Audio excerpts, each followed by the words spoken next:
Okay, so in my art, I've got two different styles. I've got my dark world that I draw within, and then I've got a lighter side. And I think that's a combination of different influences in my life. Some of it comes from, the dark artists, watching guys like Geiger and so many other fantasy type artists. And, you really get to draw your dark desires, your dark thoughts.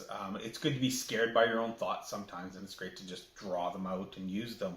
And I've got other influences, things like the majestic art of the Renaissance, and guys like Caravaggio, and a lot of ancient paintings. And there's just such majesty in the art itself, and the way the paint is treated. And I think there's a lot of beauty in things, and I think that the horror side of life and the dark side of life is just as important as the beauty and the light side of life.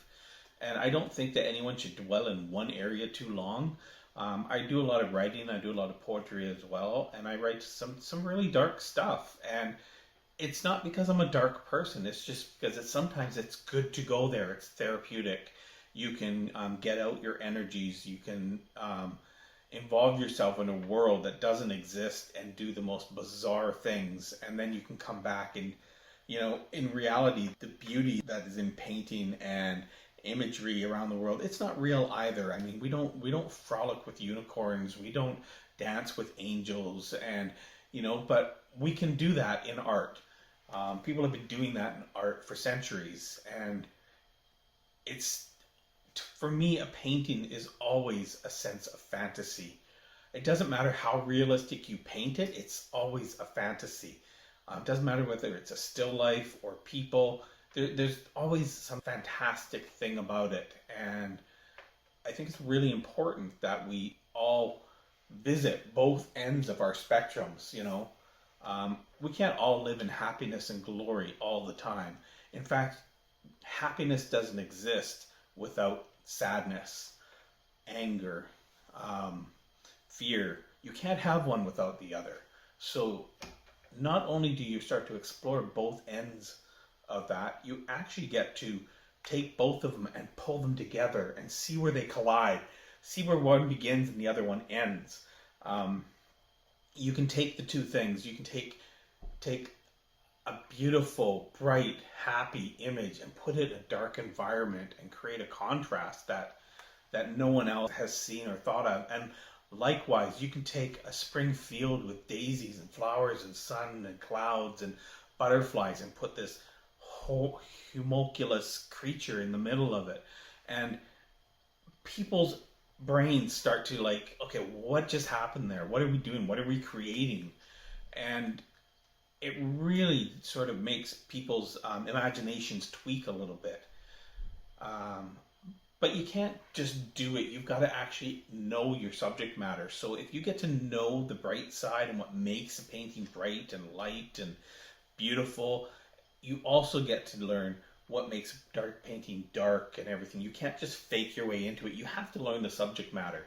And you think about a lot of the classical paintings, they have these nice, beautiful paintings of angels. There was a point in history where, most paintings and art was either dictated or commissioned by the church. They're the main benefactors for artists, and they had a very romantic way of how they should show things, right? You've got the divine light, you've got all this. But in doing so, there started to become a bit of a backlash. And if you really look at a lot of those paintings, you're going to have these divine things happening with angels and stuff. And you look into the background and you've got little demons, you've got little dark bits of darkness in there, and the darkness make the brighter, and the angels make the demons darker. It's contrast, it's visual contrast, it's subject contrast. And we all have to explore all ends of the rainbow, sort of thing. Someone who just deals in one end, I paint orchards. Well, if you're going to paint orchards your whole life, you're never really going to expand past that, right? Start painting more things. Paint forests, paint dark forests, paint light forests, paint, really get to know your whole spectrum. Some people, when they really get to find one subject matter that really works, they really, really start pushing on it, and they get to know that one subject matter really well. but they never really get to draw into it and get to know multiple different forms. Or if they do, they spend too long. I mean, guys like Picasso, I mean, he went from so many different things, you know, from his blue period to cubism and dadaism, and there's so many different things that he did. I remember seeing a video of him just drawing on glass, and he would draw and wipe and draw and wipe. It was just it would evolve so much. He just used to explore something to the point where you just couldn't explore it anymore. And when he ran out of things, he had to create new ways to do things. And I think that's really important for everyone to get in there and, you know, don't just think do it one way and do it well. Find what the next thing is. Find when you just start feeling like you're getting in the groove, try something new. You want to go right through to it. You can talk about U2, the musical group. They haven't repeated a single album. As soon as they find fame with one of their sounds, they stop, they refuse to do it again, and they create a new sound. You know, whether it's from Rattle and Hum onto their newer stuff, they're artists and they like to create. And if you just keep creating the same thing, you're stagnant. Not just in the art world, but in your own mind, if you're not evolving. Now, we can all evolve within a small bubble. I mean, you have a lot of different things, and I'm just as guilty as anyone. You know, I feel like there's so much more to explore within the areas and realms that I'm personally creating, but I still try and push both ends of that envelope. So try and push out of your bubble a little bit and enjoy what you're doing. It doesn't have to be one way. Right now in my art, I'm trying to push in landscapes and stuff like that, and I am not a landscape artist, but hey, you know, you got to have something behind your figure drawing. Push those boundaries, learn something new. It's so easy to paint what you know, and it's so hard to paint what you don't know. Draw what you know, draw what you don't know. You know, do a still life. Do a still life of something that you know you can't draw. You'll learn something.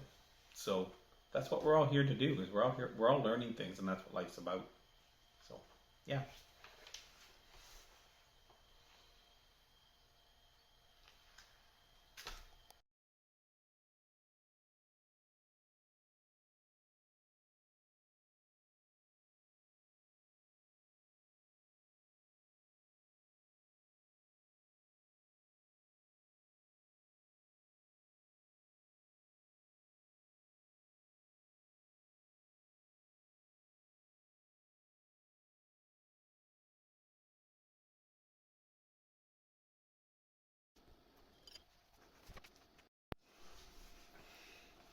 Okay, so I just finished my drawing, and I have no idea. I think my camera just ran out of space to store my video, but it stopped partway through, and I didn't get the entire video. So we have the drawing here.